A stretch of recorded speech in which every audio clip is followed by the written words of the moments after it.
Welcome to Relationship Mastery, a podcast for those who want to learn how to master the art of creating happy, healthy, and loving relationships. Please join me, Adey-Jones, and my co-host, Barry Selby, each Tuesday at 1 p.m. Pacific for a lively and informative conversation on everything to do with relationships. Hello, everyone. Welcome back again. I can tell Barry's nervous about this show. Just not sure what's happening yet. Not sure what's happening yet. I know I always do this to him. So today we are going to talk about loving somebody that's incarcerated. And I'll give you a little background on why I brought that up. I actually know two people that did meet somebody while they were in prison and married them. And I won't go into the details on that. But Okay.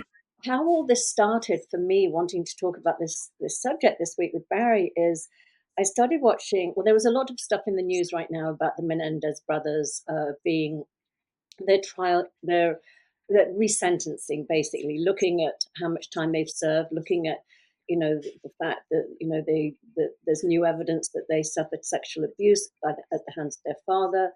So I watched the documentary, Netflix documentary. I'm always plugging documentaries or books I've read. And I found it fascinating that they had both met and married their wives while incarcerated. Both of them are married. And somehow down that rabbit hole, this TV series called, oh God, what is it called? I always do this, Love After Lockup. And it's a reality show, and it's about people that have had, reached out through this, because there are apparently these websites, pen pals for prison inmates. And it's not just, men looking for women, or it can go any which way. Right. And it follows these couples and their relationship after their partner has been released from prison. And some of these relationships have lasted as long as 7-8 years. Some of them have only been a year or so. And I just love anything psychological. So I was riveted. I've just been watching this going, oh my God, what inspires somebody to reach out and want to be a pen pal that then develops into an intimate relationship? So before I go into what I think are some of the motivating factors behind that, I'm going to ask Barry, have you ever dated anybody in prison? No. I don't think I've actually known anybody who's been in prison, frankly, looking back at my own journey. Really? Oh, I just had a memory right now. I did get a phone call from an ex that was, will you accept this reverse charge, whatever it was, years and years ago when I was younger. And it was somebody calling me from prison that had had a drug problem when we were together, very briefly together. The relationship had ended, but he was doing his amends. So I got this phone call from someone in prison saying that he was very sorry for the things he had done while he was addicted. Okay. Interesting. Yeah, I do know somebody that was, but I was not interested in rekindling that relationship, put it that way. So I just want to preface this, that I have zero judgment at all about somebody that has served time. I just don't. I think that, there but for the grace of God go I. I mean, I know I've done things in my life, obviously not or shot somebody or anything like that, or robbed anybody or anything. But, I have done some stupid things where I could have got in trouble, driving recklessly when I was younger, or maybe, I've never had a DUI, but I do know that there were times when I possibly, if I had been pulled over, would have been over the limit when I was younger. And I know that terrible things can happen, and people can end up in prisons for many different things. It doesn't mean that everybody that's in prison has, is an awful human being by any means and doesn't deserve love and a second chance. So that's not the commentary I want to talk about today. What I want to look at, what I found fascinating by watching that series, was the motivation behind why these men and these women, because they cover both, would intentionally pursue a relationship with somebody that's incarcerated. So I'm wondering, what are your thoughts on that, Barry? Well, for my thoughts, I just want to say, in the same vein as you did, that those people, same as people who are not in prison, those people in prison are a wide smorgasbord arrangement of people as well. Yeah. So there are those in prison who are unlucky enough to be caught doing something wrong, and they're paying penance, and they're going to get out, and they're going to reform, whatever that's going to be. And there's those who are in prison who basically get out, they go back in again because that's where they feel safer. So there's a whole spectrum of people out there. So I just want to say that up front. My thoughts when you started talking about this, because I didn't, as you dropped at the beginning of the episode, have any preconceived ideas about what it was going to be about, or even knew what the title was going to be before we jumped in. So I'm now gathering my thoughts. Oh. And what I'm considering is there's going to be there's going to be a wide array of preferences, reasons, justifications why people reach out to prison in prison and prison reach out. If it's somebody new who wasn't already established connection with somebody before they went into prison, because that can happen as well, where they reach out to somebody and try to rekindle or rebuild, as you mentioned. But if somebody just doing it from a blank slate, so to speak, I think for one reason can be is that if somebody outside reaches somebody who's in prison, on one level, and again, it's not all of them, but on one level, I suspect there's a feeling of they have control. Mm-hmm. Is that the person in prison, first of all, isn't going anywhere, literally. Mm-hmm. Secondly, they have dominion. And also, this is going to be something about self-worth issues as well, I suspect. Those people who reach out to people in prison may feel that they're less than the person than they are. So they can feel more superior, and they can feel like they're not as bad off as they think they are. Mm-hmm. So that's the kind of ideas. I'm not going to, I mean, there's so much more besides that, but those two things definitely come straight to mind, first of all, because if you're somebody who's out in the world and looking to date, choose somebody in prison is a very finite choice and a very limited choice versus somebody who might be in a dating app or in a bar or, anywhere. So I haven't interviewed anybody who's done that, so I can't say what the direct experience is, but my suspicion is that's part of the spectrum of choices people make when they're looking to date somebody, meet somebody, feel in love with somebody who's incarcerated. Yeah. So that's a starting point. You put your finger on two, I think, very, very two key factors, and especially after watching this docu-series, control for me felt like it was paramount. Was like, because what was happening is the relationship was picked up after it starts.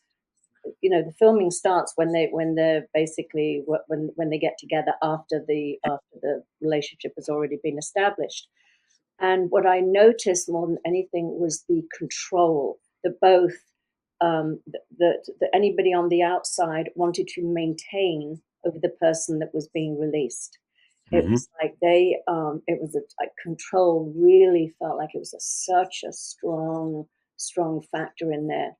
Yeah. I agree with you, and I think, and there's other things too. There's some people do it because they really truly are caring, compassionate, loving human beings who want to feel a sense of purpose and Mm-hmm. want to do something good in the world, and they Right. feel like this sort of this spectrum of society is being judged and discarded, and they're like, no, no, this is these people are they just made a mistake. They paid their price. They know that they deserve to be in a loving relationship as much as anybody and get that support while they're incarcerated.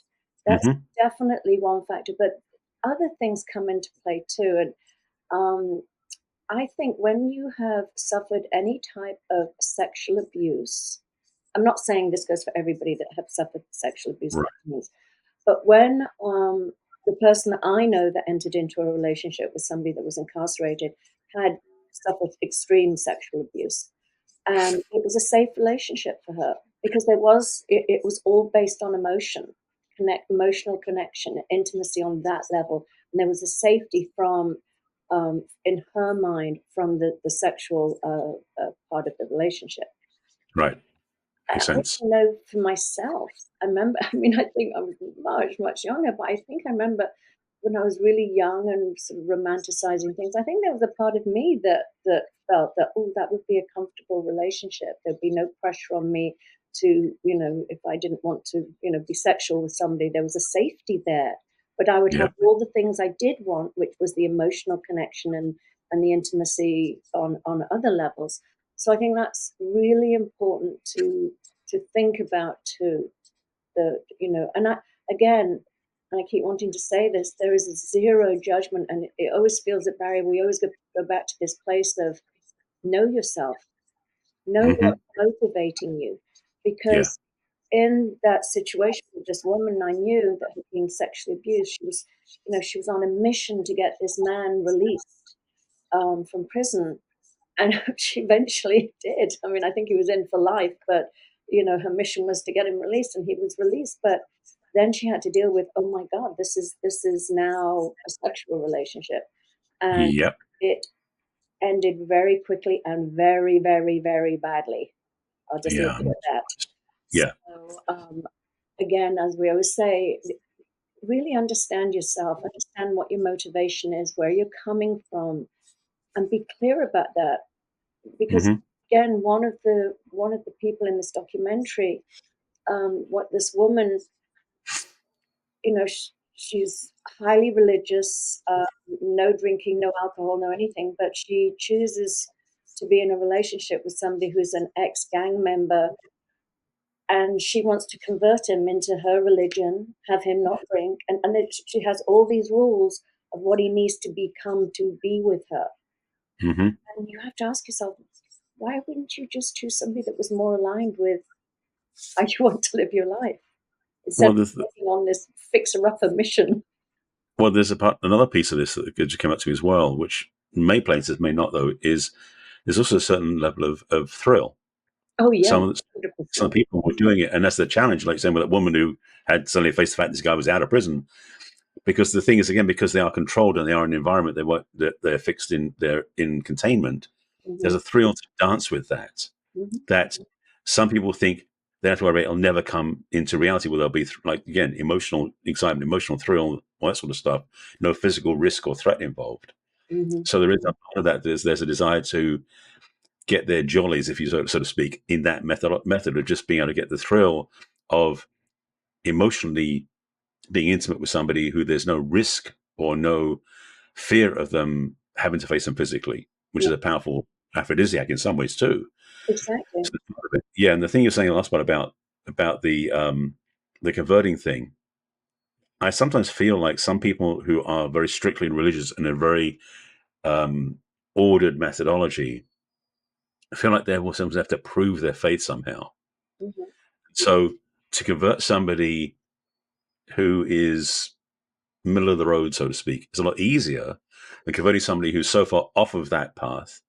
It's almost like a victory beyond any other victory. So it's almost like they set themselves up for like, I'm going to prove myself that my faith is strong. And so she may have had that drive inside herself to say, who can I choose who's the most unlikely possibility Hmm. to move them into alignment to the faith that I believe in? So that's another methodology. It's like, in some ways, I guess the way I describe it is that the prison population in some ways is almost like a petri dish. It's not like an experimental place some people go to work out their stuff or to figure out things or to try new experiments, Yeah. which is unfortunate, but some people do it that way. Exactly. Well, again, I think it's a lot of it's very unconscious. I really do believe that the intention. But 2 points I want to make that you hit on. One was 100% the attraction to the bad boy, bad girl.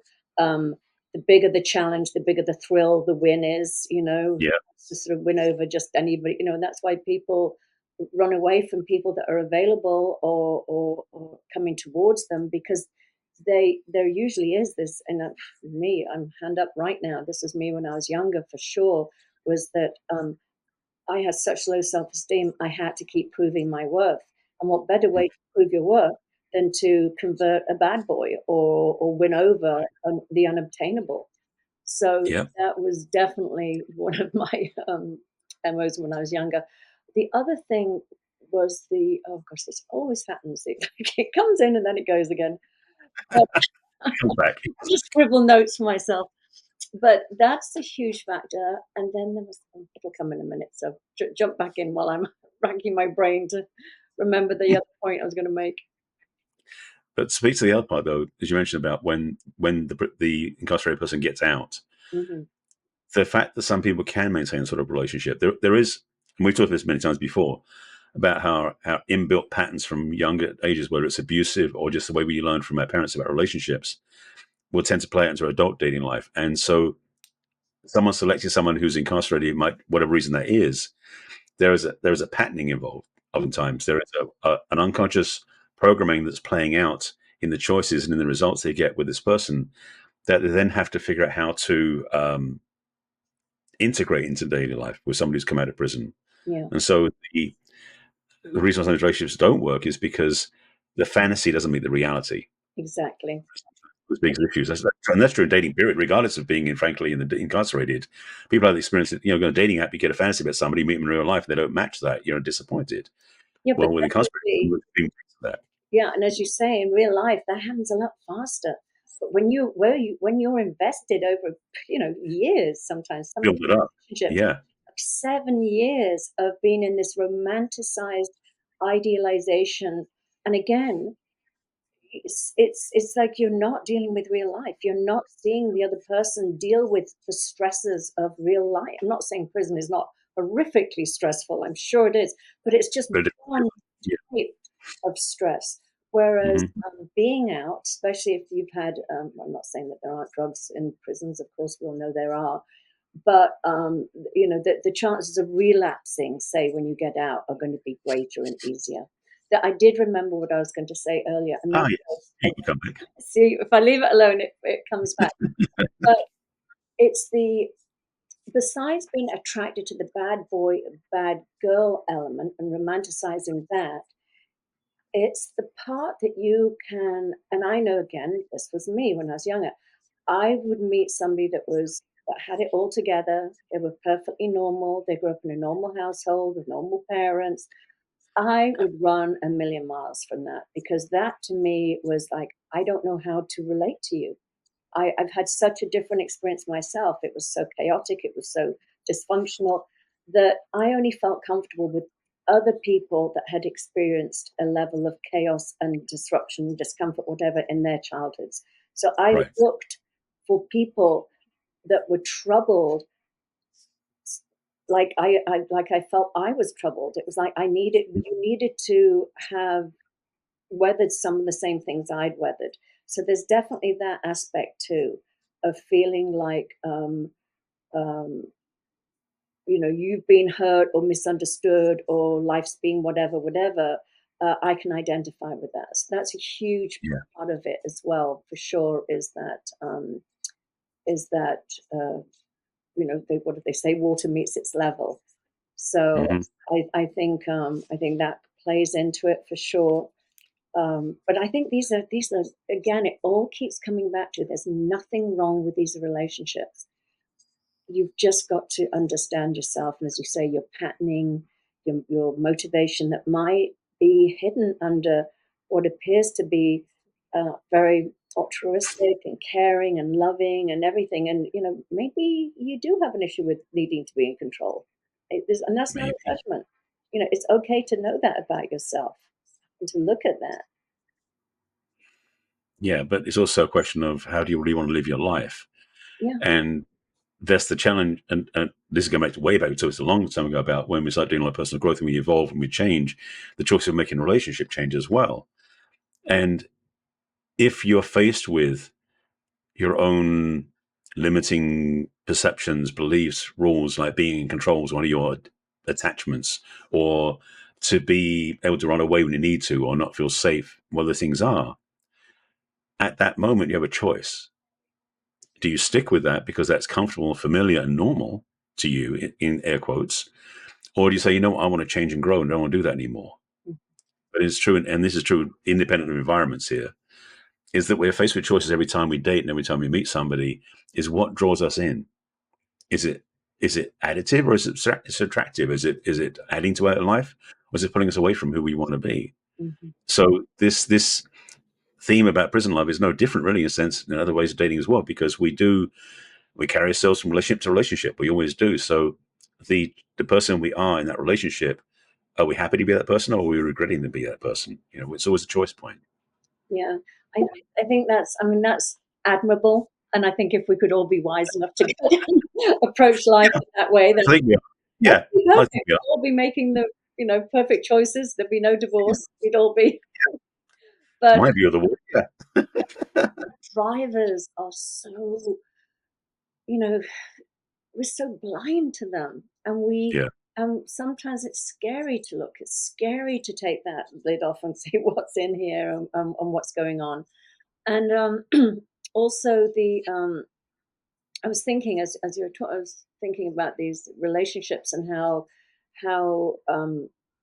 unrealistic they are in a way. It reminds me very much of, actually this should be another show, but and we will talk about this, and that is people that choose to be in relationships with people that are married, because it's the same thing, but that is a Yeah. different show. But it's very much that um, um, wanting the container of the relationship, to be contained, actually, to not Hmm. have that person fully available, because these people that are either have a fear of intimacy themselves, a fear of too much closeness, they need that distance, they need the fantasy, they need the person to stay over here. And again, who's to say that's wrong? So, just don't try and get that person out of prison and then go, whoops, what have I done? If you know Well, yeah, inside yourself you want one of these relationships that doesn't, you know, involve having an intimate physical relationship with them, that's fine. But just know it. yeah. And that you really dropped into that idea about dating somebody who's married. There is something definitely built into that. That for most, when they know, when the person knows they're married, it's not you find out, you discover you dated for 6 months, go, oh crap, you're married, what, Mhm. no, when you choose somebody who's married, and you don't want them to leave their partner, because there's the other part too. It's not about you fall in love with this person and you say, I want you more than your wife does or your partner does. I want that you instead. The the key now though is what's the fear underneath it, because to do that is obviously not willing to commit deeply to a full monogamous integrated relationship. And back to prison, since we're talking about the prison focus, the same thing applies there. Is what is it that you're afraid of? Is it something where you've been through some abuse, you're not willing to do, you haven't healed it yet, or you just don't want to deal with it, so you don't want to date anybody where you get physical? That's one thing, understandably. Mhm. But ultimately, and again, I'll say this as part of the journey, is if that's what your reason why you're choosing that, get some help. Do some work to transform and heal it, so you're not carrying that pain away, because that pain's still in there. Even though you moved on to be somebody who's not available, who won't cross that line, you're still carrying that wound inside that's holding you back. Yeah, I think that's where I might just not disagree with you, but I think there are people. Again, for me, it's like, um, if that is your motivation, fine. And I think some people's pain is too overwhelming for them to look at, maybe, or they don't think they can get over it, or they've tried and they've tried and they've tried. So I'm like, hey, have any relationship that works for you as long as your eyes are open. That's my Yeah, philosophy. Is I'm not going to judge anybody and say, you have to have a normal relationship to be healthy. I just think you need to know your what's driving you. That way, that you have a more conscious relationship, whether it's traditional or untraditional.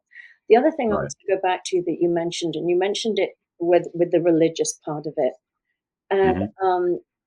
again, going back to the documentary, this woman that is highly religious, you can tell that she's having some.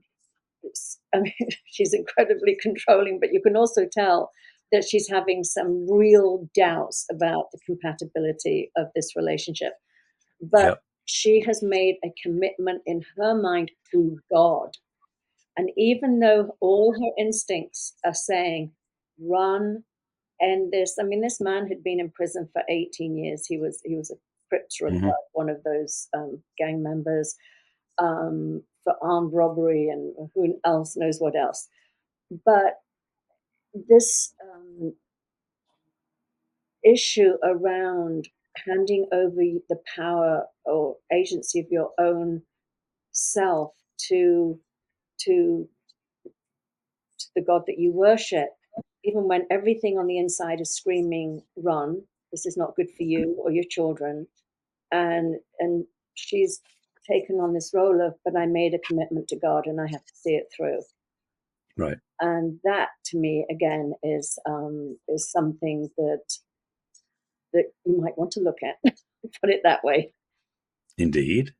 Would your God really want you to suffer? Would your God really want your children to be in an unhealthy situation. Well, some people's perception of God is a punitive and a dominating father figure that they don't get out from underneath. I mean, it's unfortunately some people's path, not well, unfortunately their choice, not mine. Yeah. So I don't look in place of like I understand it, but I do feel that some people's education around religion has put them in a place where their viewpoint is that God decrees and they follow because they have no choice, Mhm. or they say God decrees and I must follow so I don't cause sin. You know, whatever the motivation is, it's tied into something where it's externalizing God rather than internalizing. So it becomes this um, hmm, this shifting of responsibility, this disowning of their own choices, their own freedom, their own willingness, saying, "Well, it's God's will. I got to do what I'm told." Yeah, yeah. That creates a whole other conversation. It is a very, very good because this comes up a lot with a few of my clients. Is when Mm-hmm. religion is weaponized and the word of God is invoked and used to control other people. So that is definitely a whole other show as well. Um, Yeah, the other thing, oh God, here we go again. It's just hanging in the air now. come back. You'll come back.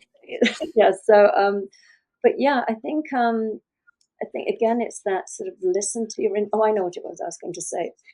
Just as much as I, when people say, "Oh, it's love at first sight," we married within 3 months and we're still together, and there are some of those lucky people that does work out. But Mm-hmm. my advice to anybody in dating is don't rush. I mean, what is this thing with a ring on your finger is supposed to like magically your life transforms after this ceremony? It's like, That's what I think. well, they do clearly, and I can again, the show is showing this desperation to get married immediately as these people are being released from prison. And Mm-hmm. again, I would say check out the relationship in the real world. If after a year you've adapted to each other and it's working out, absolutely. But again, and I think that's that fear of control. It's like they were safe in the relationship when the person was incarcerated, and that fear of losing them. Now they're in the big wide world and could have their choice of many people. They want to capture it as soon as they can, and one of the men in the show basically said, I've just come out of prison and entered another prison, basically, with this incredible control and expectation and drive to get married immediately. I mean, that's got to tell you too that there's something, what in you is not allowing this person to exist within, in society, on the outsides of confines of prison, and just allow them to see what life they want. Why would you want to capture somebody and hold them to something? It's fascinating. Well, another way of putting that, or another perception of that, is that sometimes when people get into a relationship, this is true independent of prison stuff, is they want to maintain it the way it is. Mhm, And so if you get into a relationship with somebody who's in prison, incarcerated, you may get into a groove or a certain way of being with them that is pretty static. mhm. Yeah. And in some ways, it's almost cut in amber. So when they come out of prison, you haven't shifted. Mhm, So you're maintaining that without realizing it. And it can be unconscious, mhm. but that programming, that wiring is set up so that you maintain the same establishment when you get outside of the prison situation.